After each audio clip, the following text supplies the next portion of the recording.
राज्यसभेसाठी राष्ट्रवादीकडून राजेंद्र जैन यांना उमेदवारी। आज उमेदवारी अर्ज भरणार। पक्षाचा इमानदार कार्यकर्ता, दिलेली जबाबदारी पार पाडणार, राजेंद्र जैन यांची प्रतिक्रिया। छगन भुजबळ नाराज नाही, भुजबळांच्या ज्येष्ठत्वाचा योग्य सन्मान होईलच। भुजबळांना राज्यसभेची उमेदवारी न दिल्याच्या प्रश्नावर सुनील तटकरे यांची प्रतिक्रिया।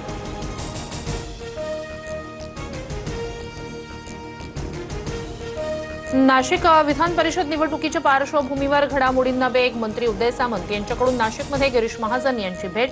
गोकुळ गीते आणि प्रसाद हिरे यांच्या पाठिंब्यासाठी प्रयत्न सुरू।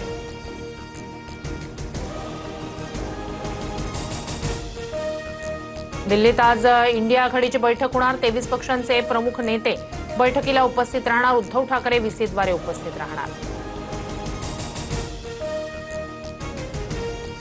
संघटनात्मक बांधणीसाठी 3 दिवस काँग्रेसच्या मॅरेथॉन बैठका।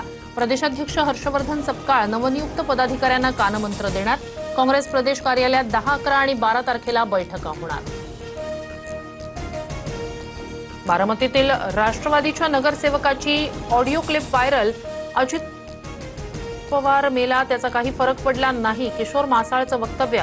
अजित पवारांच्या आवडत्या लोकांच्या यादीत होता मासाळ। अमरावती मध्यवर्ती बस स्थानकाला परिवहन मंत्री प्रताप सरनाईक यांची अचानक भेट। प्रवाशांची गैरसोय आणि स्वच्छतेच्या मुद्द्यावरून अधिकाऱ्यांना झापलं।